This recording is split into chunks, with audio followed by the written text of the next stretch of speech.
If you're a startup founder from the Balkans, you'll eventually need a US company to sell into the US market, use Stripe, or raise VC money. But here's the problem. US lawyers charge between $600 and $1,000 an hour. Opening a bank account as a non-resident is a nightmare. You need a US phone number, operating address, and there are a lot of hidden costs plus lawyer lingo you can't understand. This is why we have partnered with Neubase. They are a team of Balkan founders who have been exactly where you are. They're 10 times cheaper than US lawyers, and they handle everything end to end, from the corporation, bank account setup, tax filings, and basically leaving you to focus on your own business.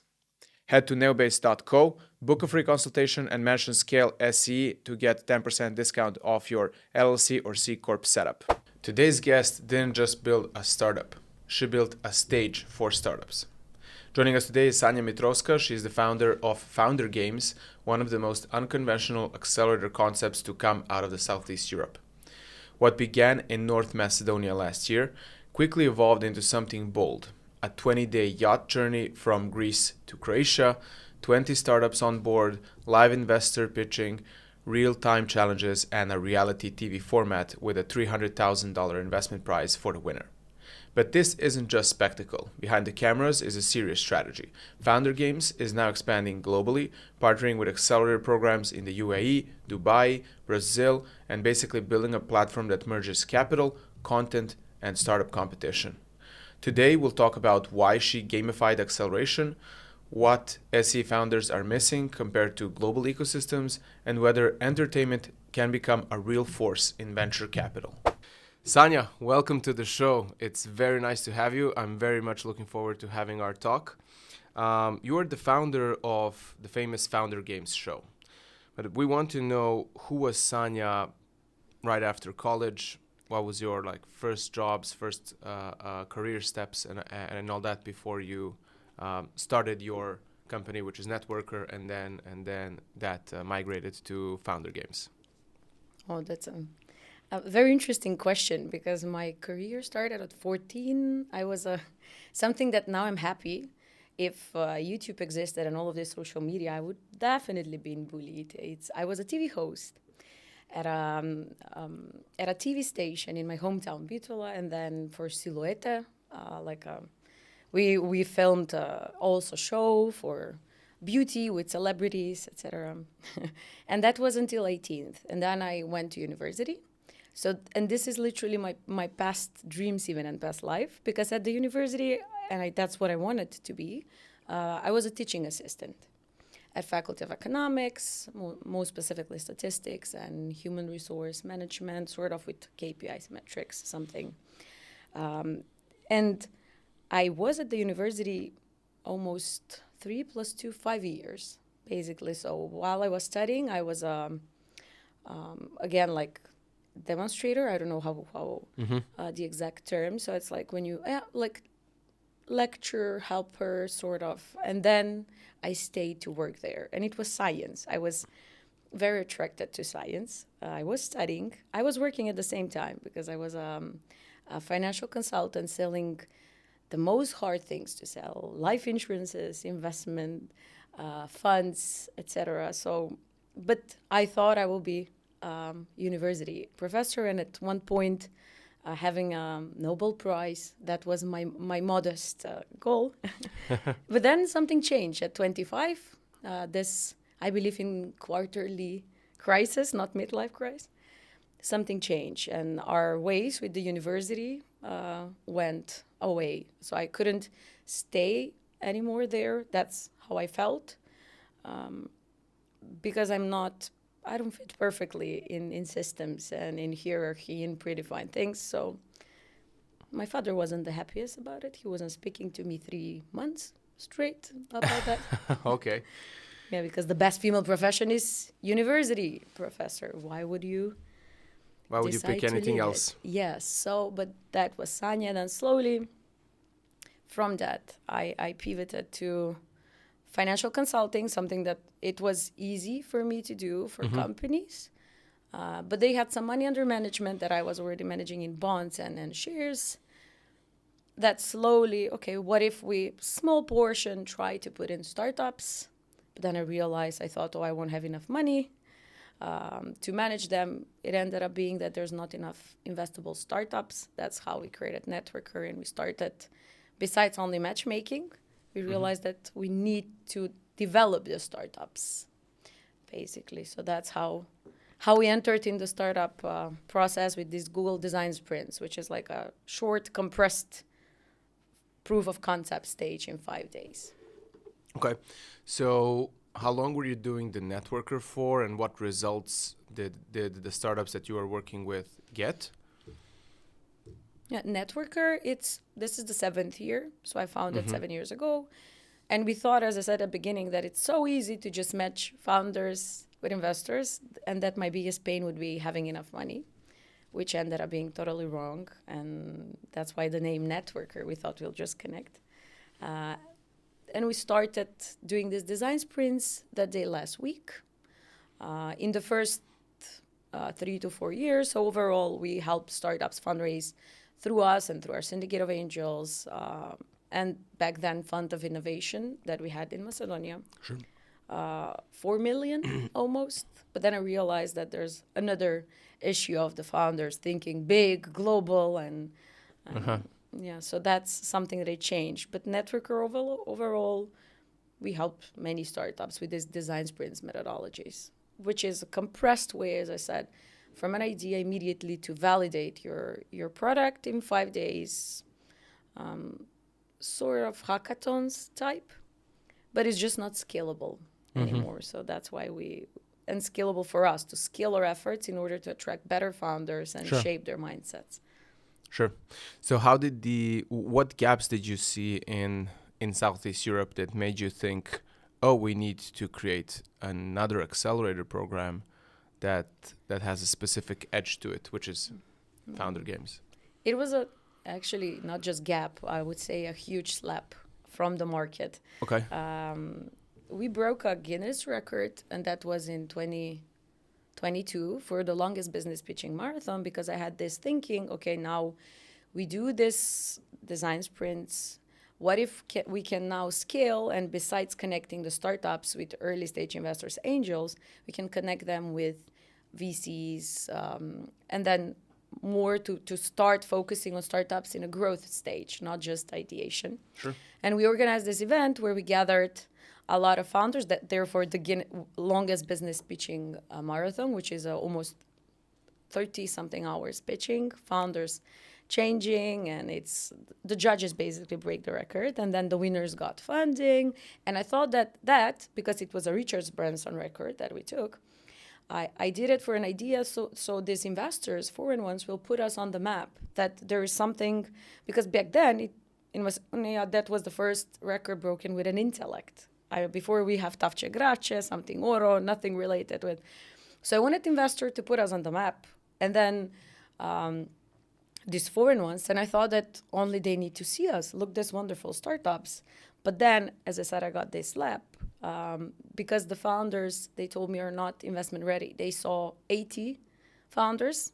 Back then it was 500, not Eurasia, 500 global. Globally, yeah. Yeah, but now they changed the name, the Turkey. Yeah. I forgot the Enis. So they told me out of these 80 startups, only 4 or 5 are investable. One of them was, back then they really liked Hayrich, that now is doing great. But again, they were not in their niche, in their vertical. And I asked the question, why? What's the problem? And it wasn't the ideas itself that were bad, but the startups were doing this poor math of valuation.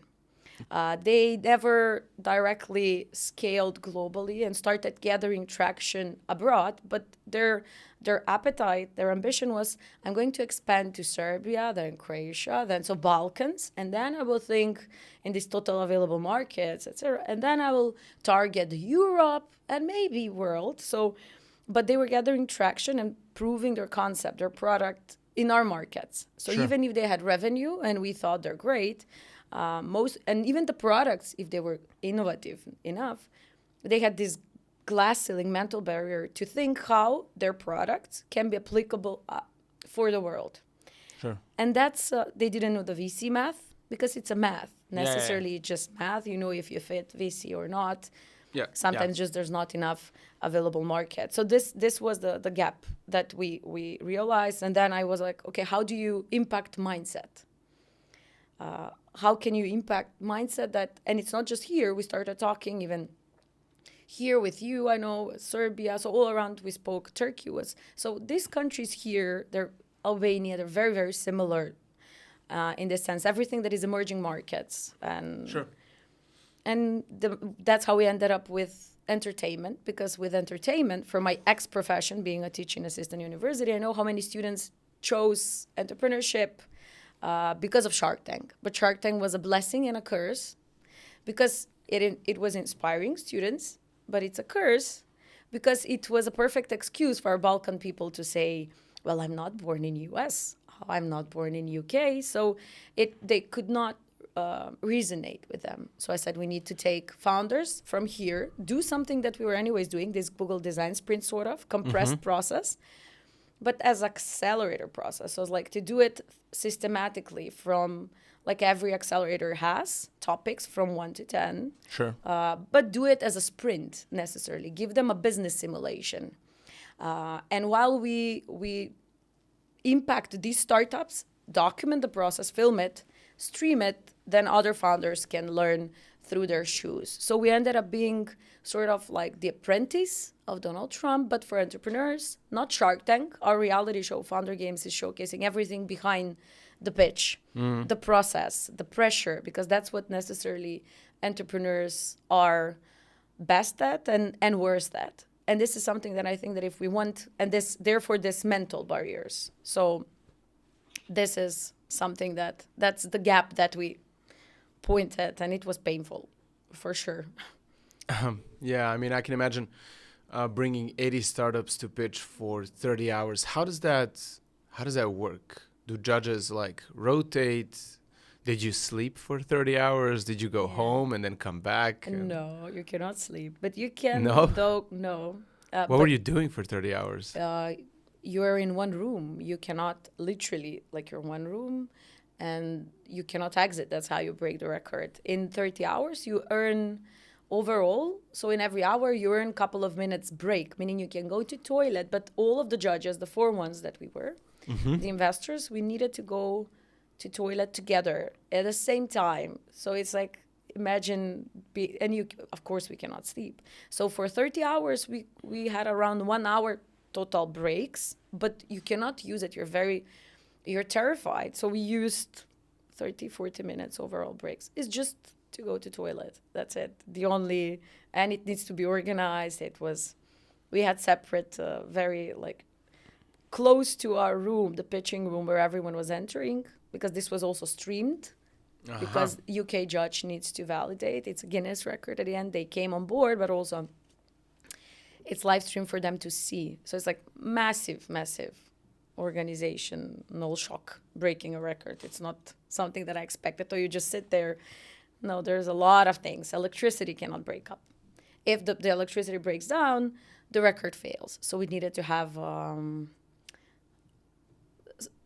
not the exact term, like I'm not accumulator, but that we needed to have something that that was constantly providing the electricity. And luckily, Coca-Cola was our sponsor, so we were at their like hub. So the factory needs that thing. So we were lucky enough. But then you needed to have a couple of watches, analog and digital. So all of these things, people cannot feel sick if founder comes on the stage, starts pitching, but they are terrified or they're technical error, they cannot present, we also lose the record. Like we have just 5 minutes from one founder to another founder to start pitching. And it was intense. Yeah, I can imagine. It's a very interesting story. And then from that, you basically started Founder Games. So first year was technically last year, right?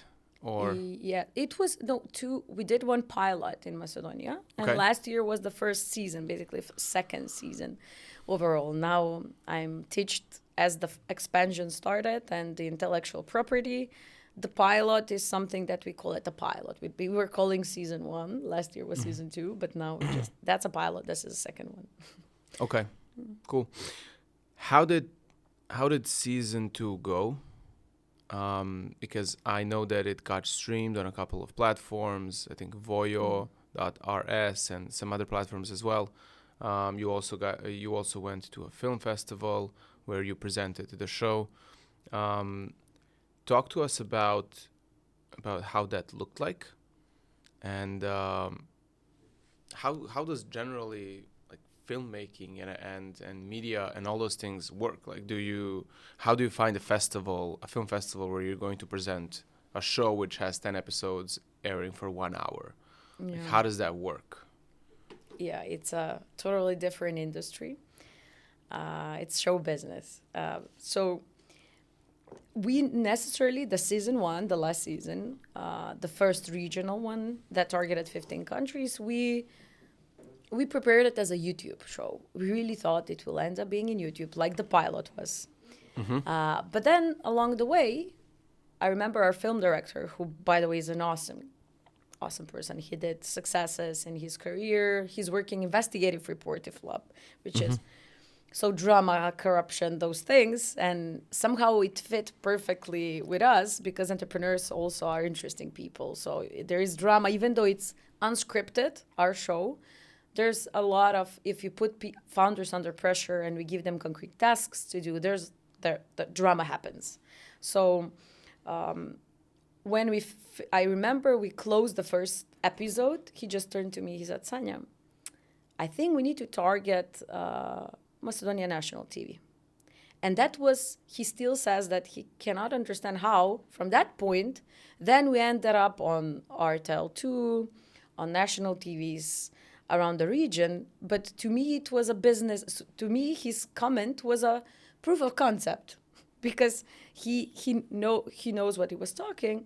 So I said, why not to think bigger? Why would I think just our national TV? Let us see how we can make this work globally. So we went on a festival, firstly in NatP, so that's in Budapest. It's our regional festival. And then there, it's the first time when I started speaking with people, and then they told us that this is a license, basically, a reality show they call a format, that not just we can stream it here, but people started asking us. That's when I realized it's the first in the world that puts the founder in the center, that broadcasts the journey and this new age.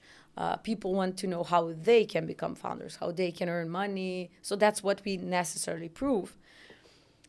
And they started asking us about licensing in other countries. So that's when my also mental barrier, that I spoke as a Balkan founder, I realized, okay, well, I'm focusing so much in South Europe. Let's focus to the world. And that's the moment when we ended up being invited on Cannes Film Festival because we closed a distributor. In this industry, you need to have a distributor that sells your content. And because they know how that thing is done. And usually you don't produce it and sell it, but usually you pre-sell it and you know where you are going to air it. So they invited us on Cannes Film Festival to start pre-selling other regions, like we already closed. So MENA region, Brazil, US, etc. It's now on the horizon. And then it's easier from there. First, there was no one from Balkans. There was just Voyo. Or a couple of, so it's easier if you are credible for abroad. That's how our region works. And the sad part is that we closed last our national TV, the Macedonian one, believe it or not. So we started from outside to the inside. And that would be also my message to founders. Yes, that we think that we need to focus on Balkan, do this pilot here. That's in our blood, which is totally wrong, especially in this industry that I saw, the show business. Just it doesn't work that way. And I'm sure many other regions and industries are similar. So I would suggest, it took me a couple of minutes to say, okay, why don't I approach this as a startup, broadcasting? Why don't I think where I should go? Let me learn the industry. So we went in June. So from June on, my life fully changed last year. From June on, I realized that we can use this media pillar as a pipeline, as an outreach, not just in South and Central Europe, but to the world, for the world, and then have the best founders, startups, do what we do best, this challenges, Sure. hands-on, but not just us. We can franchise to partners, and at the end, bring the best to our investors, because that's ultimately, that's a great channel. We use the show as a best pipeline. And at the same time, we give distribution channels to the founders, and it's a channel for the investors to see the best founders in action, not just the pitch, but behind the pitch, the pressure, the person, how they behave when they're panicking, when they're prioritizing. Cool. When and how did the idea of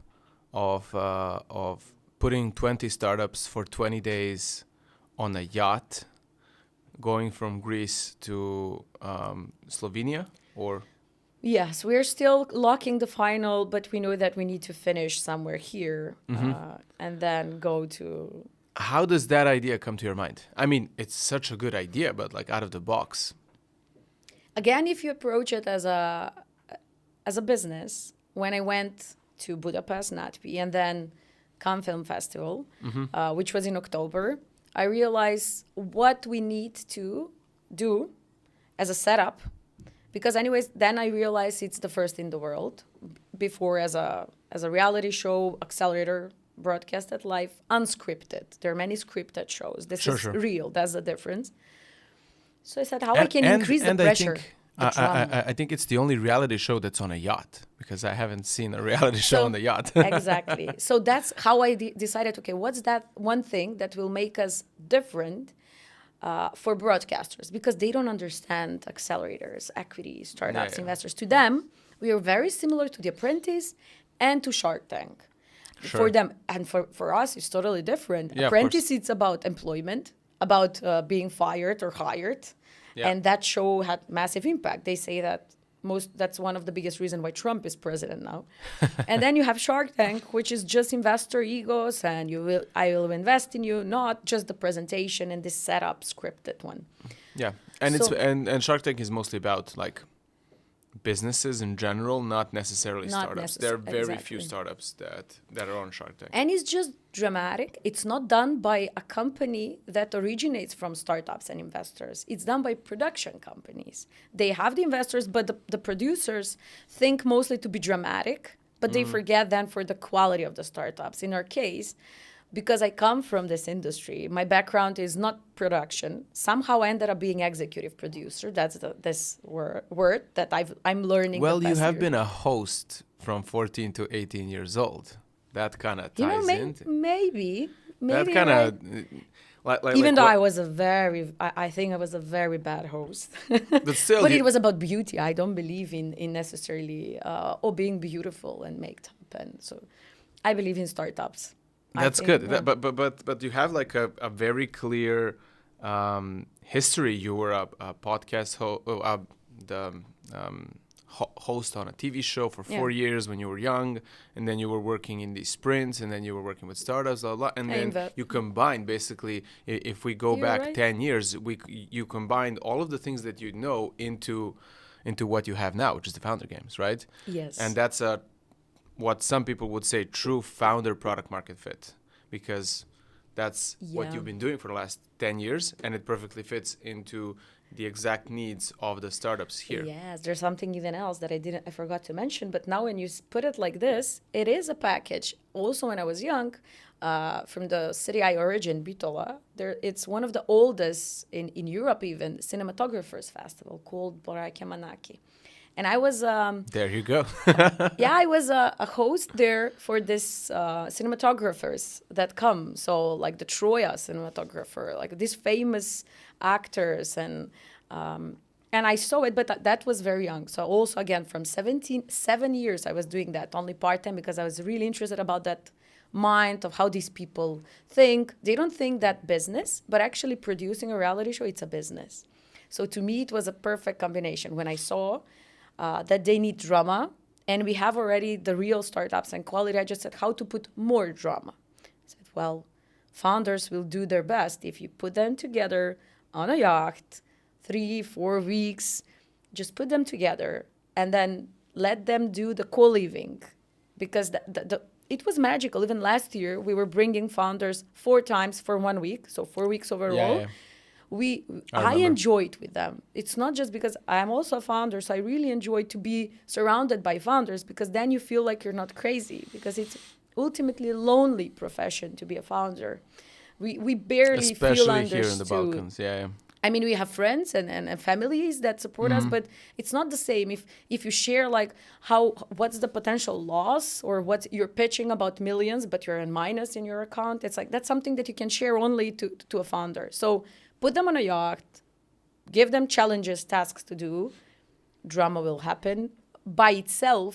Real drama, not faked drama. Not of course, love happens. That's also something that we experienced last year. You should film that as well. So,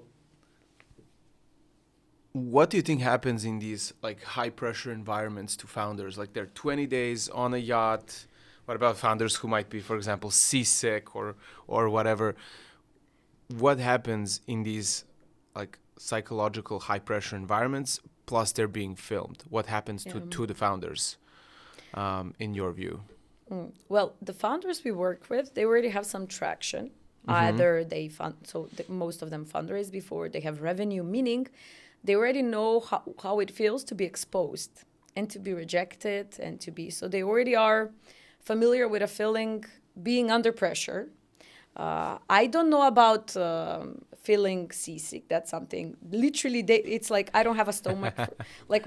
I don't have a stomach for entrepreneurship. It will be similar here. They don't have just a stomach for this thing. But that's why we said it's a yacht. People, we will stop daily. Every day we'll stop and do the drop on, drop off of cast, because every episode contains other participants. For example, we bring clients to them, and we see how they close clients and how negotiate. So we need to onboard these people off board. Sometimes we bring the founders in a real environment in these countries that we stop, cities.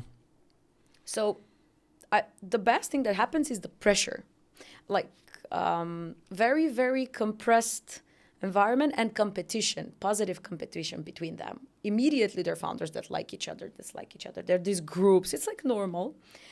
But then there's this mental barrier shifting, because you see other founders that are very similar like you that are here. You cannot say, oh, they're born in US. No, they're here. They're from our region. It doesn't matter if it's Romania, Hungary, Greece, or Macedonia. But we are very similar, especially after a couple of rakias. We are very similar. Very similar, yeah.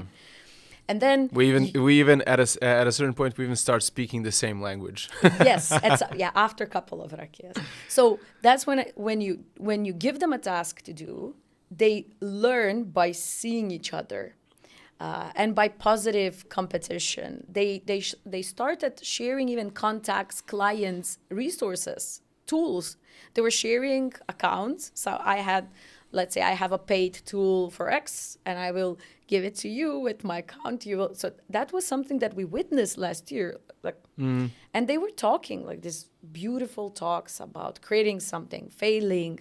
So that builds personalities, which for our film director, I think it's best, because it's a personality of a founder never caught on camera. It's just them pitching about numbers, failing or succeeding. We just read these taglines. This founder raised this much, or they did this. But very rarely they have a chance not to tell us, like now I'm doing on a podcast, but actually you to witness what I did this past month, past year, like my processes.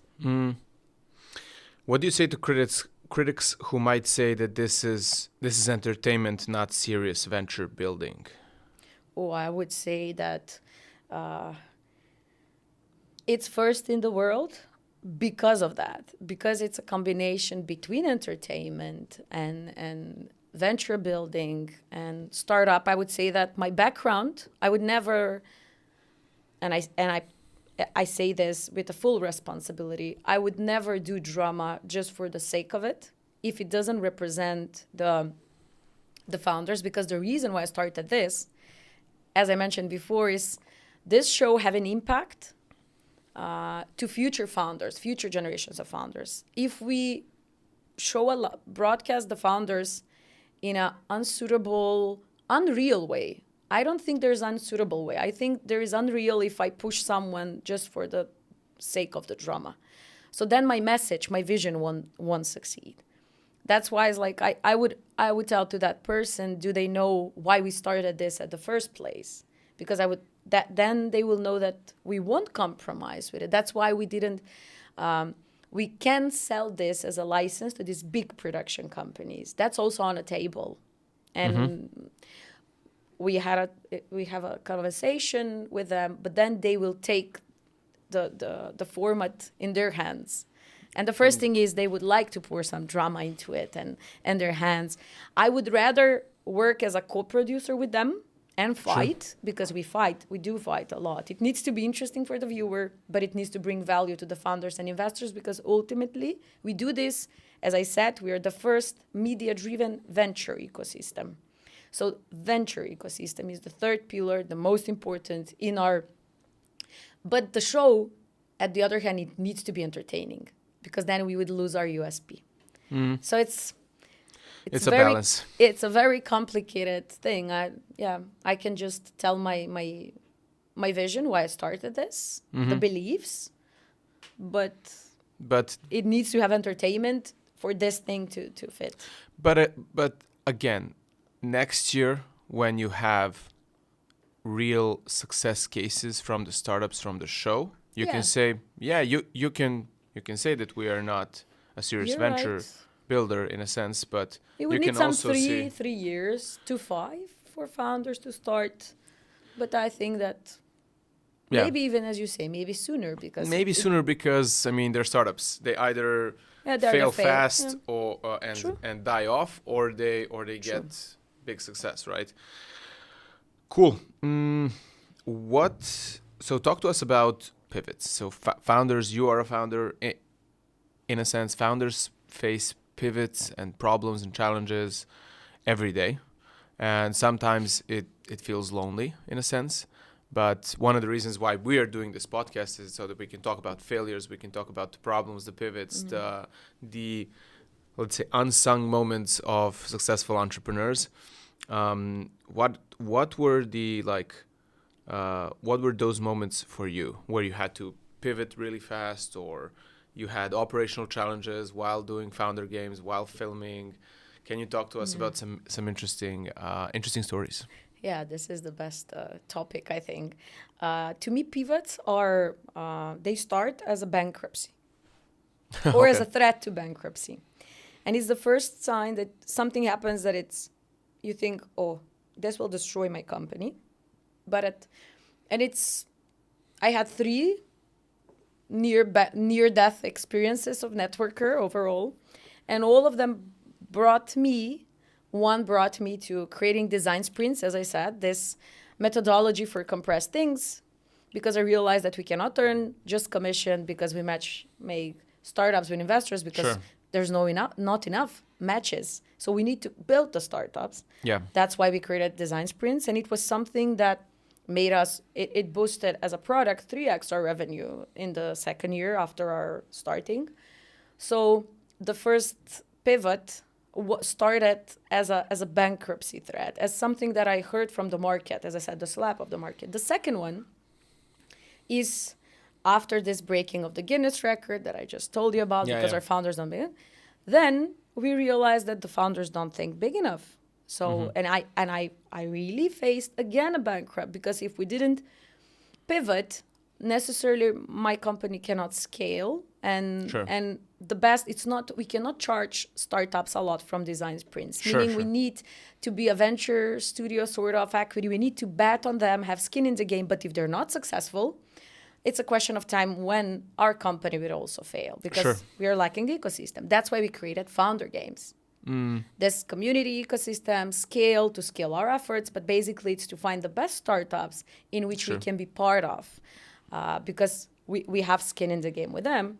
And then the third thing was, and I think this is the most interesting, because now we are a proper founder games. It's like a spin-off of Networker and by definition startup, because it's massively scalable. And we would never been scalable if we last year we lost 40% of our financing. We started Founder Games. Sure. We invited everyone, 100 participants. We bought them tickets, hotels, everything. We were exposed to costs.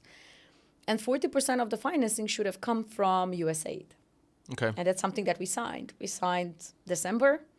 And then in January and this from like broad daylight, USAID, they freeze assets, they cease to exist.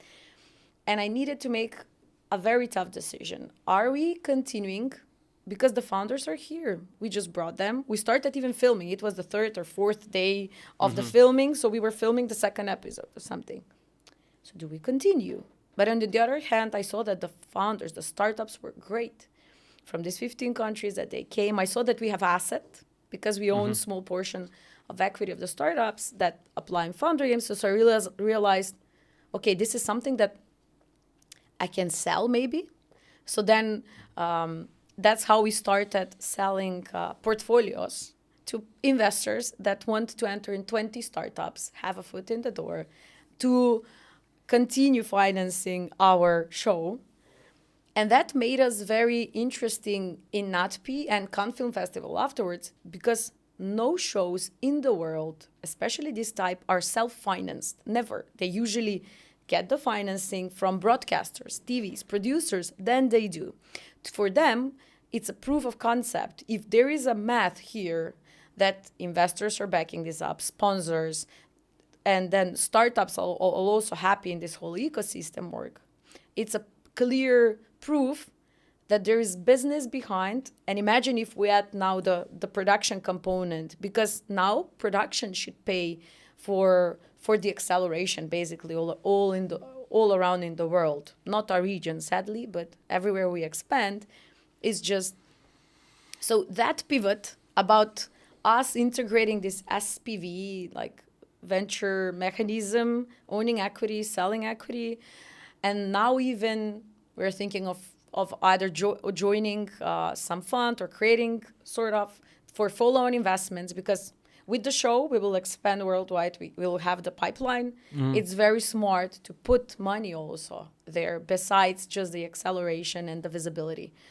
So it just changed the model drastically, and it made me think maybe we should think like broadcaster, how we can get the money from broadcaster, which guided me to Cannes Film Festival, not P, because we needed money, which guided me to the Yacht and to create a licensing model now. And we licensed it already in, as I said, in MENA, and Brazil will closing, India, Malaysia, all of these regions. We are talking already like a couple of contracts. So that basically means you're plugging into the ecosystem of other accelerator programs, and you're doing the filmmaking. So you're not doing you want to stop doing like the whole acceleration piece, because that's a very time consuming thing, right? Yes. And we cannot, like here, okay, we know we have a community of startups, investors. That's something here. But because we had this struggle with the USAID grants, we lost the grants. I was pushed to think how this ecosystem that we're building, a show, then investing part, can benefit to every stakeholder. And when I figured it out, how networker, meaning Founder Games, can benefit as an accelerator, then investors can benefit as investors, and then broadcasters. Then I realized, we have these three pillars. We just need to find someone like us as accelerator in Dubai to target the MENA region. That's what we did. It's M5. They're huge. They have tech parks. They're under Dubai Holding, which is basically owned by the government. Yeah, so it's huge. Why? Why they went in? Because there's a math for them. So there's a clear benefit for them, but there's a clear benefit also for the broadcasters there, and there's a clear benefit for the investors. So it's like we just replicate, we train them. It's a license thing, like McDonald's, just a bit more it's complicated. How did you find those first distributors? And then how did you find, and did the distributors then help you find contacts in UAE, in Dubai, in Brazil, and in all these markets? How does that work? Yes. So because that's technically, if the founder is listening to this, that's technically distributor/partnership model that they Yes. can implement in their own business in order to be scalable. Exactly. So, The smartest way to approach this is we have these distributors that basically tell us on these festivals, in Cannes Film Festival, we met a guy named Tim Crescendi who brought Shark Tank to US. So he immediately said he brought Dragon's Den, basically. And then Dragon's Den from the UK. He named it Shark Tank and also to Asia. So now he will be responsible for us, for US expansion. But we met him in Cannes. Is he a solo person, like a solo agent that's doing these things? Or is he part of like a It's bigger like agency? It's a scout, sort of. So because he did this great thing about Shark Tank, now these TV channels, broadcasters approach him and ask him, is there something on a horizon? Specifically, NBC asked him about, is there another apprentice model? So more like The Apprentice, less like Shark Tank. And immediately it clicks. So he just has this information because of his, he has a company, so it's not a solo. But basically it's like a consultant that broadcasters come and trust because he has this sense. When he saw Founder Games, he said, oh, this is like Japanese tigers. I said, Japanese? It seems that Shark Tank originated from Japan and the name was Japanese tigers and he knew.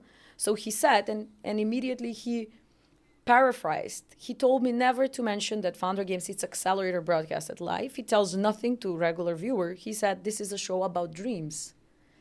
What your show, so this is what he does. He positions this thing as a storytelling way, and then broadcasters know that they could sell to their viewers because broadcasters necessarily benefit from minute seconds streamed on their channels.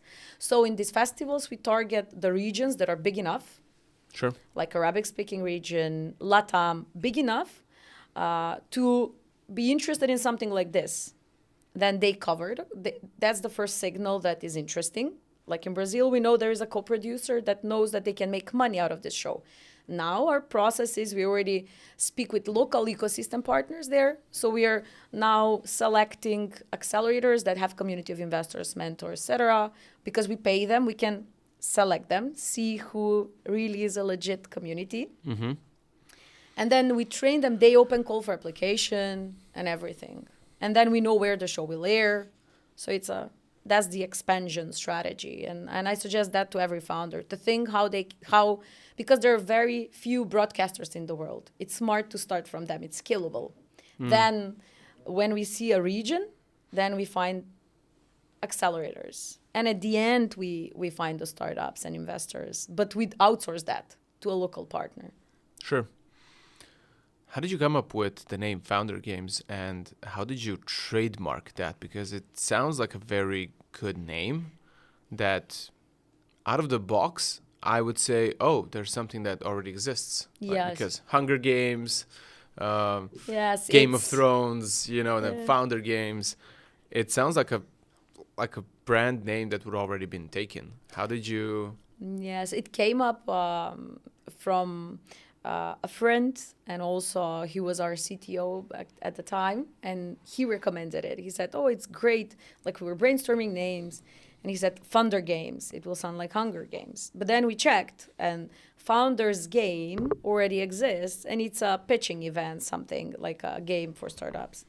But then I checked with lawyers. They told me that if I name it The Founder Games, and since it's a show component and media, it will go on. I mean, it can be accepted. And that's what we did. So it's already protected. It went through.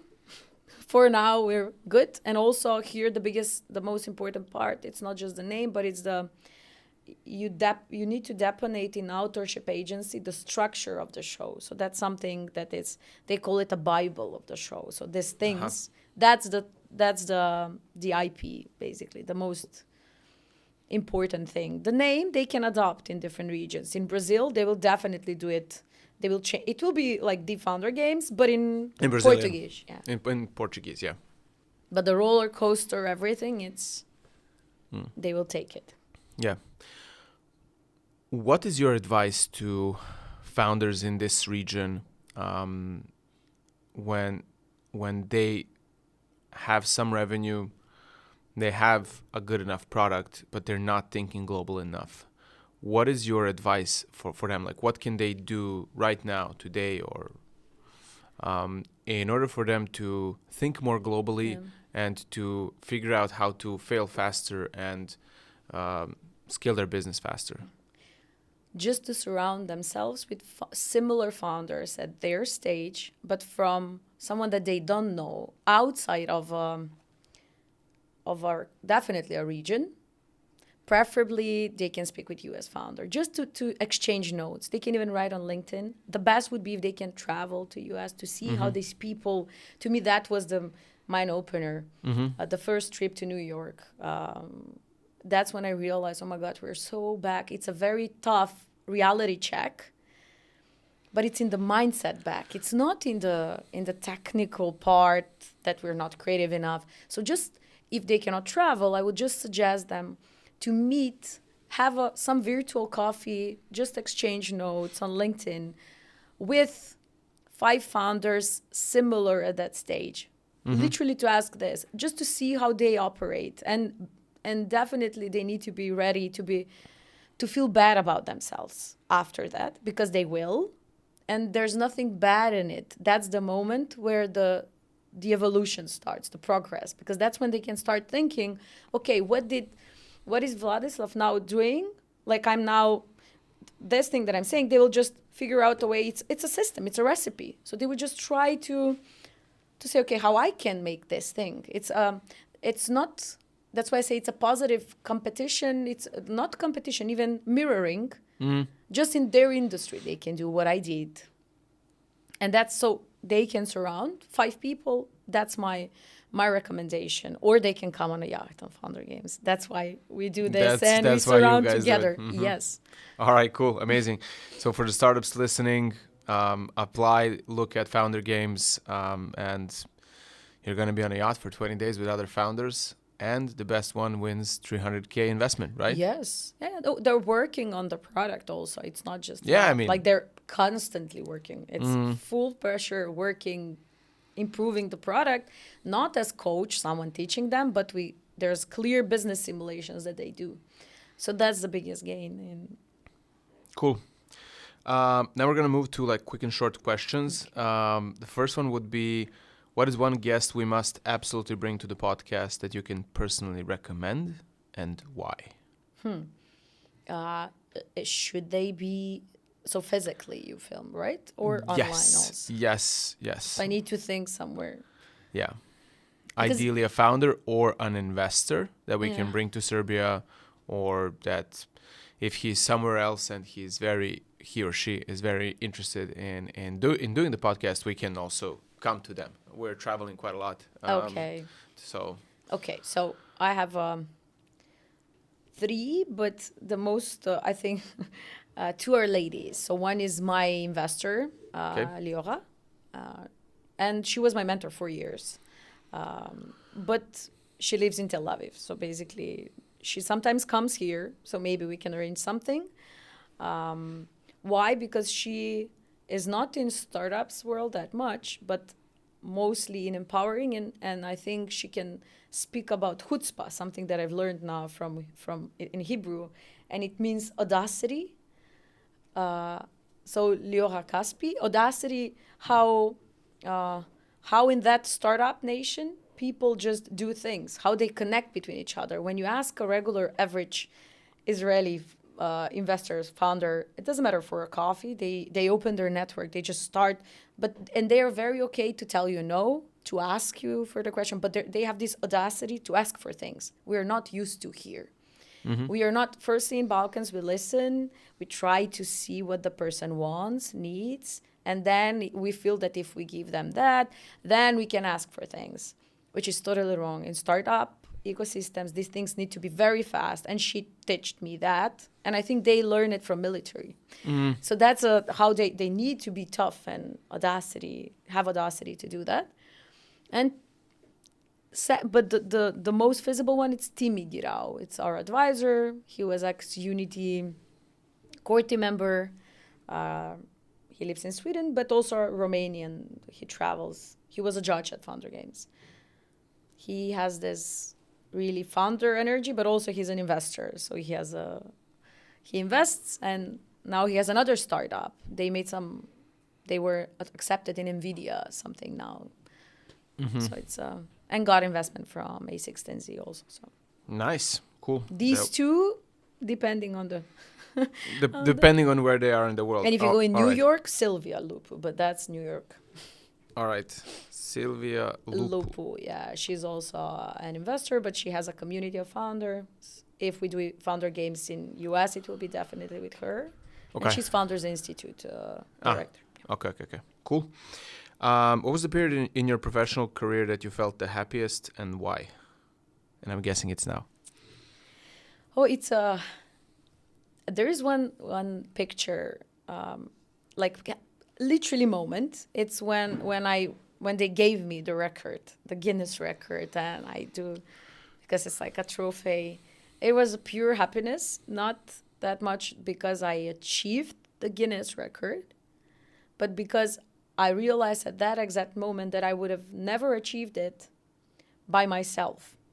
And for me, it was the ultimate proof that I'm not alone, because you cannot do such great things if you, and a lot of the people, especially the women, we think that we need to over-control things, over-plan. We need to be perfect to break a Guinness record, which is totally wrong, because as a founder, you're doing something for the first time. There's no perfect thing, because no one walked that path. So you're walking the first time, you just need to be good enough. So that first moment, I felt like I'm good enough, not perfect. And that good enough made a lot of people around me to support me to break that record, because I was just in a room sitting 30 hours.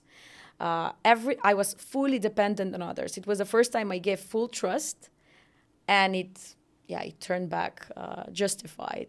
And for me, that's the best best emotion I felt. I still do it in visualizing and manifesting. It's the same. It's similar feeling when you sit with lookalike founders and you speak about this thing. Again, it makes you feel not alone, but it's simpler than breaking a record. All right, cool. Final question. What questions have I not asked you that I definitely should have? I don't want this to sound very feministic of me, but female entrepreneurship. Why there's so little number of female entrepreneurs? All right. And I don't have an answer to that. Talk to me about that. It's not something it's just a frustration, and that's why women don't create this high innovative even businesses. And I think I have two theses. One is that usually when we grow up, men hit on ladies, not ladies on. So it's women think that they need to choose perfectly because they have this pool of people that like candidates, which is totally wrong, because at the end, women are being chosen. So you're not choosing. You have the 10 pool, but you're not thinking outside of the pool much. And early on, that's limiting your... and why you cannot exit the pool, because it's a fear of rejection, something that men do greatly, because women will choose out of 10, 100, it doesn't matter the number, but men just go multiple times hit. And then they don't idolize one person. And they're okay with competition, okay with failing. They can fall in love, of course, but it's a bit different. They don't just focus fully on one thing and bet all on it. And that's why that we see that in female startups. Like if it's a good product, then women, they outperform the male founders. In VCs, benchmarks, if you read numbers, they outperform the benchmark even. But out of the funding, the overall, like women 10, not even 10, 2% to 10%, it goes to female founders. And majority goes to men founders. And it's not because, and this is not something that we can fix to give more points to women. That will be terribly wrong, because then we admit something is wrong. It's awareness, raising the awareness for the thing, because I think men would rather start a startup and kill it fast. Because it's similar like the man and women relationship, as I said, like, okay, she doesn't want me, it's fine, I move on. And that's how, or the pivot. And pivoting, it's also same. It's like, okay, Now I'm choosing another girl and another. Well, ladies feel like, okay, this candidate that I choose, it needs to be the right one because I was choosing where were my eyes, which is not true. Like, fully. So shout out to all the females listening. If you want to be more entrepreneurial, you should start with asking a guy for a number. Yes. And I don't joke about this. I don't joke. My husband, I found him on LinkedIn. So You found him. yes, I paid him, but he was an expert in a design sprint. Aha. But yeah, I really think, and most of the women entrepreneurs, if you ask, do this research, you will be amazed that they went outside of the pool. Yeah, and they probably have a higher success rate than Yes. males approaching females. Yes, because men then will be shocked. Yeah. So Yeah. All right, Sanja, thank you very much for joining us on this podcast, guys.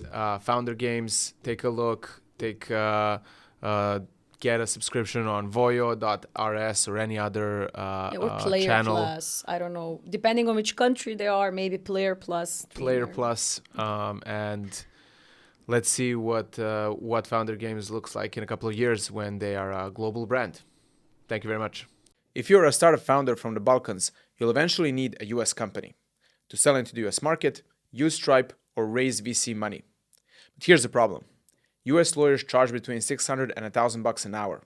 Opening a bank account as a non-resident is a nightmare. You need a US phone number, operating address, and there are a lot of hidden costs plus lawyer lingo you can't understand. This is why we have partnered with Neubase. They are a team of Balkan founders who have been exactly where you are. They're 10 times cheaper than US lawyers, and they handle everything end to end, from the corporation, bank account setup, tax filings, and basically leaving you to focus on your own business. Head to neubase.co, book a free consultation, and mention Scale SCE to get 10% discount off your LLC or C-Corp setup.